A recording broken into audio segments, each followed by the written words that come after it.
If you can create environments where you have employees happy first, then that'll equal happier customers, and that'll equal more profitable and sustainable businesses. But more importantly, you're creating meaningful lives. Another thing what we ask to do is think about your own personal core values and then put them out there and line them up with your company core values and ask, do they align? And if they don't, number one is, am I at the right company? And the number two is, did I create the right company? Because when they do align, all of a sudden what you see is that employees aren't coming just to get a paycheck. Employees are showing up because they believe. They believe in what your company believes in. They're aligning their own values to that of yours. They're aligning their higher purpose to that of yours. Then it goes back to that concept of when you have something of meaning and purpose, then you're not transactional. It's more relational. I love this quote by Simon Sinek. When people are financially invested, they want to return. But when they're emotionally invested, they actually want to contribute. Another thing we say is hire and fire based on values.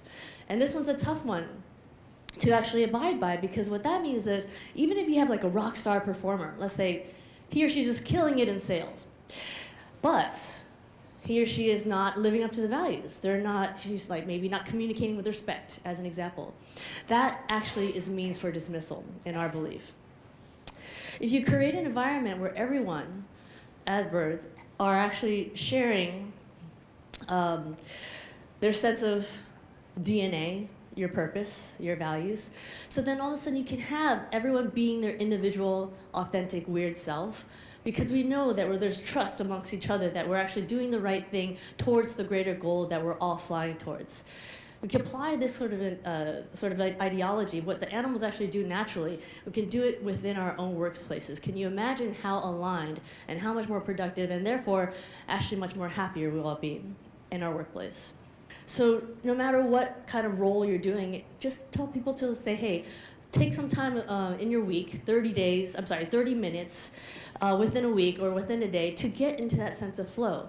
And all of a sudden what you see is your employees are that much more productive and engaged because they're getting into that state. And this essentially answers that question I posed at the very beginning. How do we sustain our happiness? It comes back to this, higher purpose and meaning. What are we doing that's greater than just ourselves? We all know we need pleasures in life as human beings, and we all know we need profits if you're a business.